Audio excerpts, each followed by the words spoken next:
హైదరాబాద్కి సంబంధించినటువంటి శాసనమండలి, స్థానిక సంస్థల శాసనమండలి వెరీ సింపుల్, హైదరాబాద్ మీదనే ఆధారపడింది.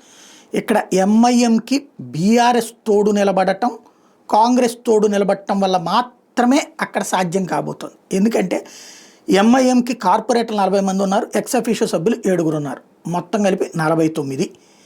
అదే సందర్భంలో బీఆర్ఎస్కి 15 మంది కార్పొరేటర్లు ఉన్నారు, 9 మంది ఎక్స్ అఫీషియో సభ్యులు ఉన్నారు, మొత్తం 24 ఓట్లు. కాంగ్రెస్ పార్టీకి 7 కార్పొరేటర్లు, 7 ఎక్స్ అఫీషియో, టోటల్గా 14.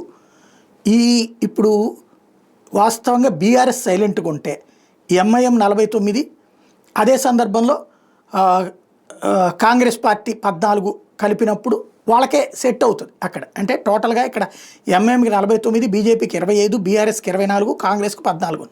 ఇక్కడ కాంగ్రెస్ మద్దతుతో ఎంఐఎం అయిపోతుంది, కానీ బీఆర్ఎస్ కూడా మద్దతు ఇస్తుంది. బీజేపీకి 25 ఉన్నాయి. యాక్చువల్గా బీజేపీ అక్కడ గెలిచే అవకాశం లేదు. బీఆర్ఎస్ బీజేపీ కలిస్తే కథ మారిపోతుంది. ఎందుకంటే 25, 24, 49 అయిపోతాయి. అప్పుడు నెక్ టు నెక్ సిచ్యుయేషన్ అవుతుంది.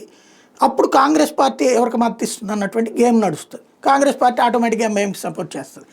మరి ఇక్కడ ఎంఐఎం వెళ్ళి ఎంఐఎంకి ఇవాళ కాంగ్రెస్ పార్టీ బీఆర్ఎస్ కలిసి సపోర్ట్ చేస్తూ ఉండటం అన్నటువంటిదే అసలు కీలకమైనటువంటి అంశం. కాంగ్రెస్ ఇరుకుని పెట్టాల్సిన సందర్భంలో బీఆర్ఎస్ కాంగ్రెస్తో కలిసిపోయి చేయగాల్చుకుంటుందేమో ఆలోచించుకోవాల్సింది.